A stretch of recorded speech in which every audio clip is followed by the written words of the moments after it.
You're listening to the Security Matters podcast. I'm David Puner, a senior editorial manager at CyberArk, the global leader in identity security.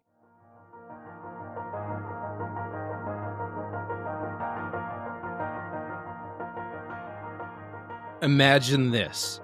It started with a single sign-up form.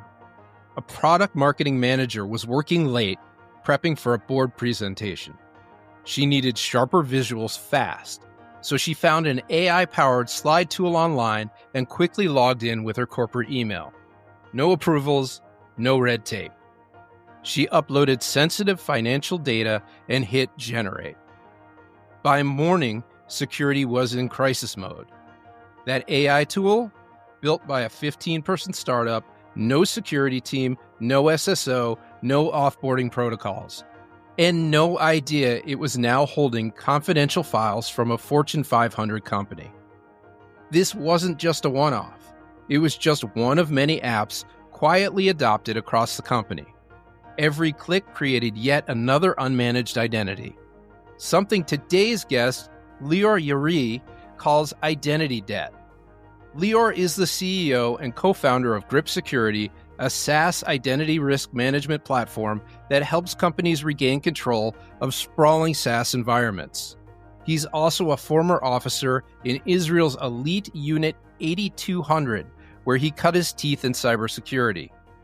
In our conversation, he affirms why identity is the new security perimeter and what organizations can do to protect themselves from within. Let's get into it.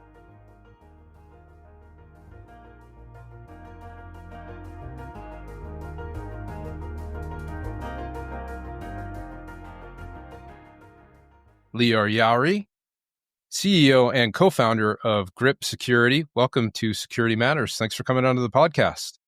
Well, thank you for having me. I'm really happy to be here. Yeah, absolutely. It's a Friday afternoon in March. It feels a little spring-like here in the Boston area. We're doing deals in real time. Really excited that you're taking the time to speak to us in the midst of all the excitement. It's always happy to finish the week and finish the quarter with a good podcast. So I'm really excited for today. Excellent. So why don't we get right into things so we can get to the weekend? Grip Security is a SaaS identity risk management platform. So to start things off, what does that mean, and how has the market for SaaS identity risk management and SaaS security posture management evolved since you started the company back in January 2021? SaaS identity risk management and the SaaS security space in general is growing. It's growing because we live in a world right now where the barrier for adoption for a new app is a sign-up form. Every user, every business unit can go ahead and sign up to any application they want. We used to look at it as a supply chain problem. All of those apps that we now own data that belongs to the company, but it's also an identity problem. Mm-hmm. When people sign up, they create identities in applications. They create identity debt to the organization, and those identities needs to be governed and managed by all of our different identity tools. We founded the company when we saw that the entire technology innovation moves to SaaS. If you want to buy new technologies for the business, there's no really an alternative to SaaS applications anymore. All of those AI applications are just SaaS apps that use AI in the backend. At the end of the day, there's a management panel, there's an admin panel, there's a sign-up form to create new users for the organization, and they all ingest and process our data. We build kind of business reliance on them. The stats that we have in the last 4 years, before the market itself, every company grew about 30% year over year with the number of vendors that they're using. So 4 years over 30%, that's way more than doubled just the kind of size of the problem. And the market itself is reacting very well, whether it's Gartner reports pointing out the problem out, whether it's big acquisitions by companies like CrowdStrike and others, whether it's massive investment rounds in companies in the space, luckily Grip included, and whether it's customers kind of prioritizing SaaS security as a core project for the coming year. I'm very excited to be in the space. So you are these days Boston based. I can hear from the accent that you were probably born in Southie. So how'd you end up in Boston? So if anyone hadn't noticed so far, I'm not originally from Boston. you've seen the video, maybe people wouldn't know, but if it's only an audio podcast, then it's definitely noticeable. I was born in Israel. I moved to Boston about 2 years ago. And I moved to Boston when the company grew. We started with our engineering office all the way today. It's based in Tel Aviv in Israel. And half of the company today is in the US. I moved 2 years ago, right before B round, to kind of establish and grow the US headquarters there in Boston. And most of our business, our partners, our customers are here in the US. So this is where kind of the focus of the go-to-market aspect of the company is. And being the CEO of the company and leading this branch, I wanted to be here with my team, foots on the ground. So you began your career as an officer in the Israeli intelligence 8200 unit. And that's kind of like the equivalent of the NSA in the US or Britain's GCHQ. Is that right? That's what Wikipedia would say if you take a look. Okay. All right. What would you say? Go read on Wikipedia. All right. So you began your career there. How did that expertise influence your career path? And what's your trajectory been to founding a SaaS identity risk management solution? Before anything, I had the opportunity to be surrounded by amazing people all around. And I've spent 7 years in the army, learning a lot about technology. But I think what changed me and led me to where I am today more than anything is just meeting a bunch of industry leaders. Many of them today are founders of cyber companies. The brand of 8200 is kind of known in the cyberspace because there's so many companies related with roots in the unit, and seeing how those people leave the unit and kind of build the next great generation of cyber companies is fascinating. That was the biggest impact on me. After I left the army, I worked for a startup. I ended up, after that, being the CTO of big cyber investment firms, Wild Ventures. And that was probably the most important stepping stone on the way to grep, because I started my kind of romance with SaaS security as an investor. Really, really wanted to invest in the space because it was clear in 2020 during COVID that SaaS is not going anywhere. All of the traditional solutions just cannot fix the problem, and they cannot scale to the problem and what it is today. And with the problems going to evolve, they have no way to keep up. And customers weren't satisfied with anything that was offered in the market, not with kind of the legacy generation of CASB and kind of patch solutions for SaaS. And they weren't happy with the second wave of SaaS security focused startups, or the first wave of SaaS security focused startups are doing SaaS by themselves. And they needed to change. They needed to change because the focus was mostly on misconfigurations, mostly on Salesforce, mostly on Office 365, which are probably the two most important SaaS applications an organization can have. But they're the two most important applications out of 1,000 applications that our enterprise is using. Again, going 30% year over year, there's going to be 300 new ones if that's the case. On the next year, you just cannot chase applications one by one when you want to solve the problem. And when that's the case, identity really becomes kind of the gateway to secure applications. And we wanted to bring an identity first kind of view into what SaaS security is. So I want to talk about identity in a bit, but you were talking about organizations and turning to the challenges that organizations face. What are those common challenges when they're trying to map, govern, and manage SaaS applications to reduce risk? No, that's a great question. I would start by giving an example. Disney was breached twice on the news over the last 4 months, with ex-employee logging back into an application that they had daily access to, and whether it's changing one of the parameters in the system or stealing data. Those are technically breaches, but practically it's someone waking up, going to the same website they used every day, using the same password they used to log in, and downloading the same data that they used to work with just to a private laptop instead of a corporate one. It's an identity challenge in the sense of missing offboarding, password reliance. There was no SSL. It's a data breach because data was transferred to places it shouldn't, but it's not a material mistake. It sounds easy to fix. It just happens so many times on a day-to-day basis. There's so many apps and so many users and so many new things coming in, it's impossible to keep track. So the challenges companies face is that SaaS moves faster than they do.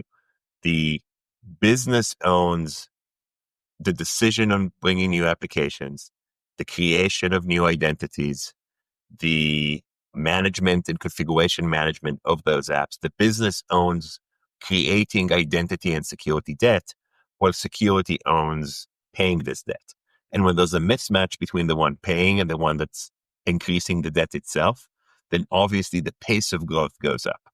And it's encouraged by the business. I'm sure you heard those quotes. Companies that don't use AI are going to die. Mm-hmm. We need to innovate faster than our competitor. The CEO, the board, the COO are kind of pushing the business to move faster, and they can do it by themselves. They're not reliant on IT in order to make it happen. IT security are then responsible for cleaning up and making sure they're doing it safely.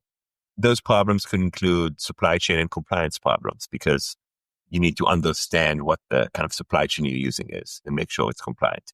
It could include identity lifecycle management, like removing users at the right time, making sure they use MFA and safe credentials. It could include programmatic risks, such as getting configurations right, or making sure you have SSO deployed for all of your critical applications, or IGA connected to all of your critical tools. But those programs take enormous amounts of manual effort to enforce today. And at the pace that things are growing, we're only going to need more of it. The reason GRIP exists is because we want to do that automatically and automate the program behind kind of securing SaaS and governing SaaS at scale. You had mentioned AI. How do you see generative AI impacting the cybersecurity industry, and what measures can be taken to mitigate any associated risks? AI by itself is not materially different than the apps we have in the past. AI markets directly to the users. It's kind of incentivized them to create an account, to start collaborating over the tool. But there's two challenges with it. One, the pace of innovation is faster than we've ever seen before. AI products help build AI tools. Those 15 people companies with $20 million in revenue, which also means those 15 people companies that are selling to our employees with no security team, no compliance, no even enough time on the road to make sure the system is secure, but the business is encouraged to consume them. I was having breakfast this morning with a friend. By the way, a friend who's a security director at a large company, and she showed me the new AI tool she's using for automatic generation of PowerPoint presentations. Okay. Those are the same PowerPoint presentations that then have our corporate data within it, and I'll present it to our board. Obviously, they're super valuable, but they introduce risk. We, the security experts, the security team and organization, need to be able to control those applications and just cannot do it like we did before. So we need visibility. We need identity governance. We need management. It took about 2 years for OpenAI to add SSO support. There was no SSO before that. All of those others, thousands of AI startups, have a fraction of the budget of OpenAI and half the time on the road. So they definitely don't support kind of the basic identity controls that are required. You need a virtual layer on top of them to kind of help you get offboarding, password hygiene, account monitoring, IGA, those capabilities extended into those kind of AI apps. What is shadow AI, and how does it figure into the challenges you're trying to solve? Shadow AI is just basically applications used by the business, the people that own the risk of using those apps, which is the security and IT team. They're known to the users, obviously, because they're using them, but they're unknown to the people that are responsible for vetting the app, for making sure that it's being used in a safe manner, that there's no risk for the users to either fall to a password attack, a phishing attack, or some other sort of identity theft.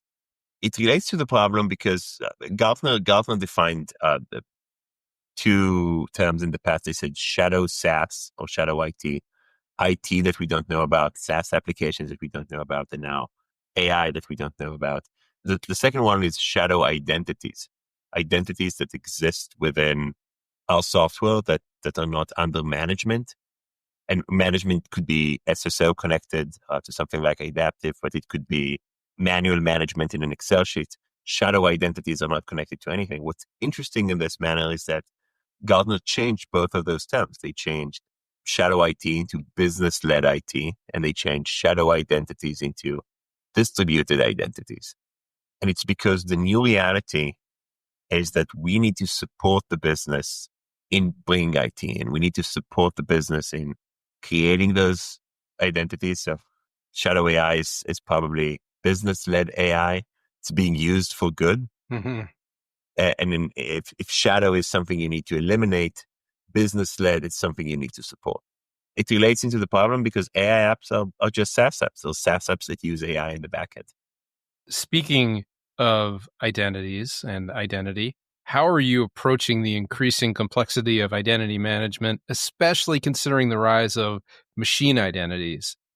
How do machine identities introduce new layers of risk? It's a wonderful topic because we tend to think a lot about how users communicate with third-party vendors. But for many of those have introduced a marketplace within them, the Salesforce marketplace, Slack marketplace, Notion marketplace, Monday marketplace, Zoom marketplace. There's a million others. It seems now like the way to create an ecosystem between your apps is to integrate, which is a great thing. Again, it introduces productivity. It allows you to dramatically enhance some of the capabilities. What's important to note is that behind those integrations, once you connect two apps, there's now a machine connection, app to app connection. And those apps do not longer communicate through the user. They talk to each other in the background on the internet, where it becomes untrackable in many times to see what they do.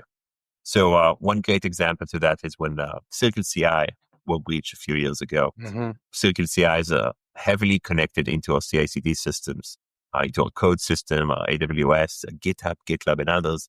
Once attackers compromise one app, they gain programmatic access into other applications.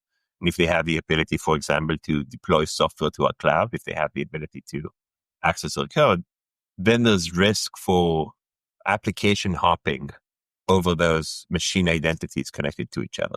Once one app is exposed, those tokens can be used in order to jump into a second and a third and another application. And it also means that our perception of risk and data containment doesn't apply to a single app. One of the better examples would be something like Salesforce. Companies invest enormous amount of resources into Salesforce compliance, privilege management within Salesforce to kind of secure the data there. But if an application like Clary, who's a wonderful application that for Salesforce BI, is connected in the backend, even if you manage least privilege access, secure the identities for your 10,000 Salesforce users, a simple app with 30 users in the backend just breaks this entire model because it's connected through a machine identity. So yeah, they should be monitored, secured, and governed at scale. You make it sound so easy. Oh, I wish it would be easy. or maybe I won't, because otherwise we won't have a business. So then going a bit broader here, in your view, what are the most significant cyber threats today, and how might that shift or not in the near future? When I look at the space today, I think there's a lot of great opportunities for attackers, which means that the threats are going up. It's a lot of good opportunities for cyber companies to move at the same speed. It's a lot of other good opportunities for cyber companies to move at the same speed. But the first thing I'm always thinking on is attackers leverage new technologies, usually faster than we do.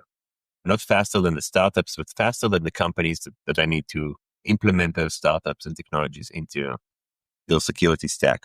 Attackers bite first. And with AI being the most rapid, newest technology growth, I'm spending a lot of thought of how can attackers use AI and what those text capabilities let them do. I think that the recommendation in the past for detecting phishing emails was looking for spelling mistakes. Right. That's obviously not relevant anymore. Attackers don't need to manually type anything. They can manage tens of thousands of conversations with a single script that uses a ChatGPT or a DeepSeek model in the backend. The second threat that worries me a lot is inability to trust voice and video and the requirement for additional verification for user identities. Because with this simple podcast, an attacker can take my voice and generate basically any kind of phone call in my accent with my voice. Maybe my accent would throw them off a bit, but it shouldn't be too hard to make a fake recording, even a fake conversation that sounds like me, which means my employees, again, should double verify anything suspicious that I tell them. My parents as well. Not all of us are trained in that. And if phishing text works, then this will work too. I think it's going to be a fascinating space to secure. And obviously, I need to finish with change of pace and technology. We move our infrastructure from on-prem to the cloud. We move their identities from being self-contained in a network onto the internet. That would require a change in how companies build their security perimeter, because otherwise they're going to stay behind. Is there really such a thing as a perimeter anymore? Or how do you look at the perimeter? A perimeter is identity-centric. Gartner defined in their cybersecurity mesh architecture, and they said, in a world of access from anywhere and data everywhere, identity and context become the ultimate control center. So identity and context is now the perimeter, and we need to move to an identity-defined perimeter. So how can organizations stay ahead of evolving threats like ransomware, zero-day attacks, and supply chain vulnerabilities? Well, it's not one single recommendation. Right. I think knowing the problems is the most important thing. CISOs, sometimes I feel bad for them. They already have a very, very long list of threats that they need to be able to handle. It's not easy, especially it's hard for a small organization that doesn't have a lot of team members doing security. It's also hard for large organizations that have just a wide variety of things that can happen, bad things that can happen. There are always new things on the list. One of the exciting things about cyber is it's a market with an adversary. If we slow down, our adversaries are going to get ahead. So we always need to be moving forward in how we think about cyber, how we plan, and also the number of items that we look for. We kind of assume cyber used to be easy in the past, but we didn't have any of the basic tools we have today. Just attackers got a lot more sophisticated than they used to be. So knowing about the new problems is the most important thing. I would recommend keeping an eye for what the new solutions are.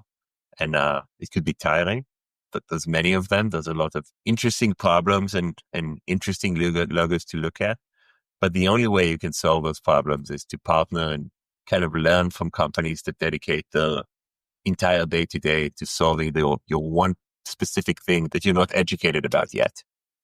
In such a rapidly changing landscape, how do you stay atop these ever-changing movements?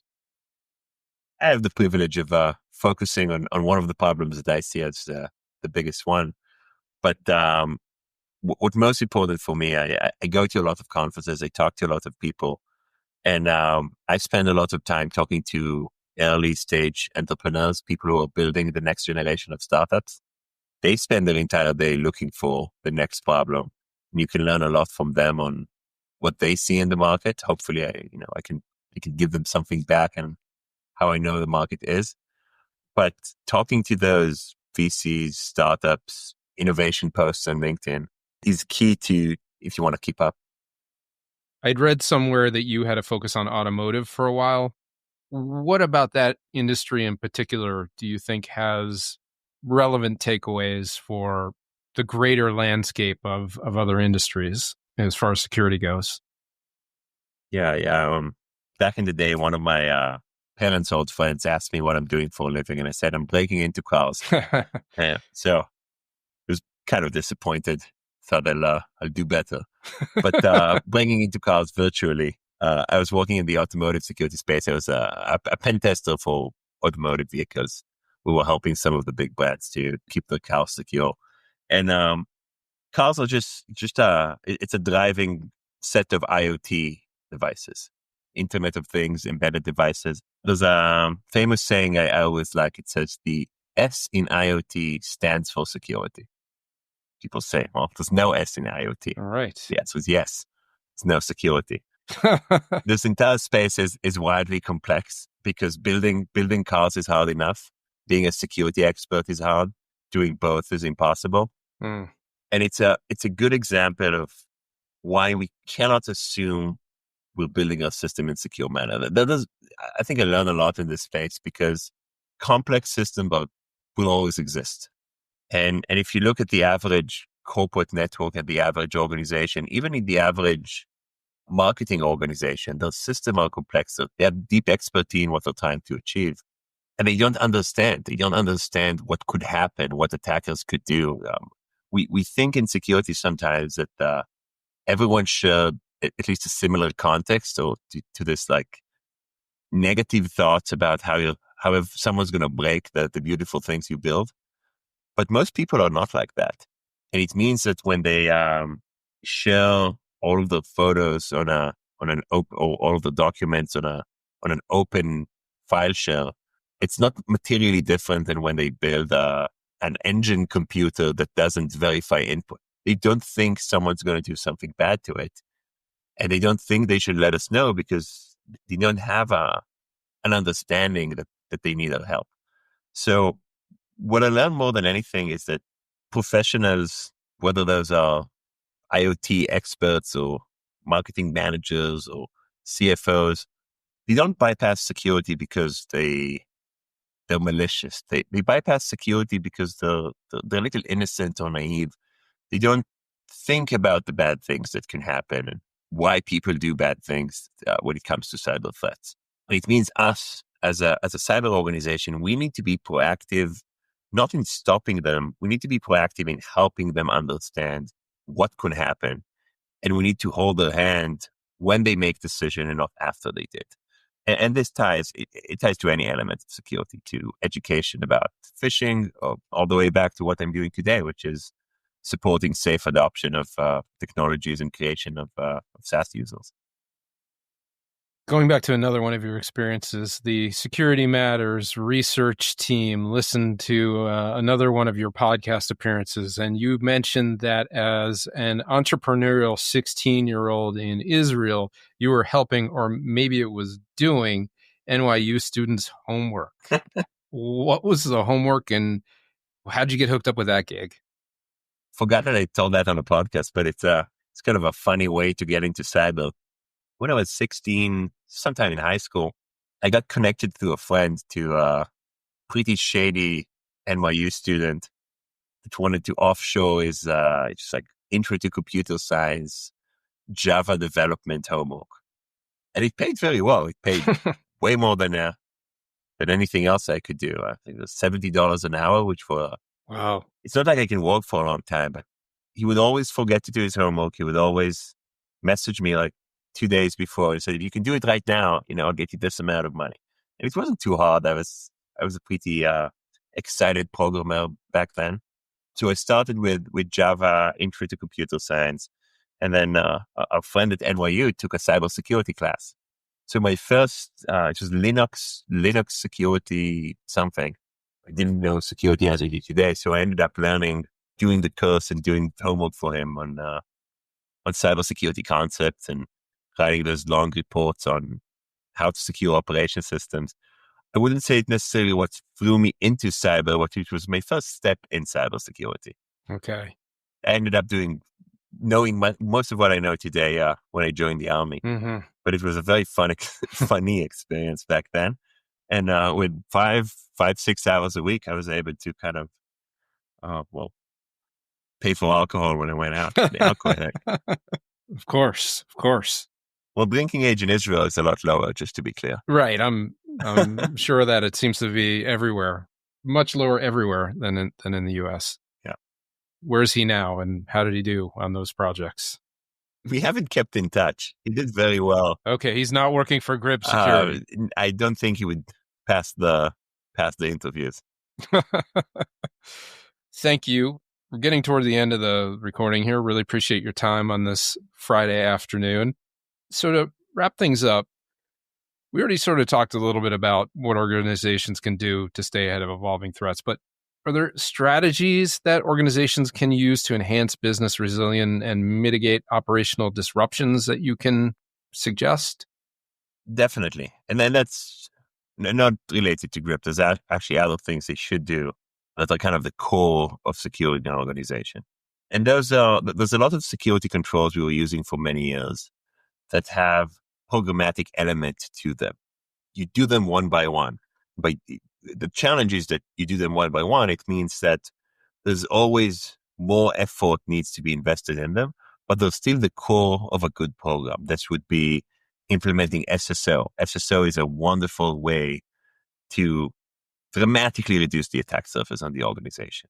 Most attacks are still password-based, so if you could theoretically implement SSO for every app, that would solve many of the challenges out there. Implementing IGA, Identity Governance Administration, and being able to offboard and onboard users through automation, implementing least privilege access. All of those are important concepts that are kind of key to reducing the attack surface. And I would highly recommend building a team that owns them and is responsible to them. My second consideration is just not being naive. Assuming that you've completed your IGA or SSO journeys is usually a mistake, because the landscape of technologies changes all the time. Lior Yaari, thank you so much for coming on to the Security Matters podcast. Really appreciate it. This has been great. Yeah. Thank you, David. I had a lot of fun. All right. There you have it. Thanks for listening to Security Matters. If you like this episode, please follow us wherever you do your podcast thing so you can catch new episodes as they drop. And if you feel so inclined, please leave us a review. We'd appreciate it very much. And so will the algorithmic wins. What else? Drop us a line with questions, comments. And if you're a cybersecurity professional and you have an idea for an episode, drop us a line. Our email address is securitymatterspodcast, all one word, @cyberark.com. We hope to see you next time.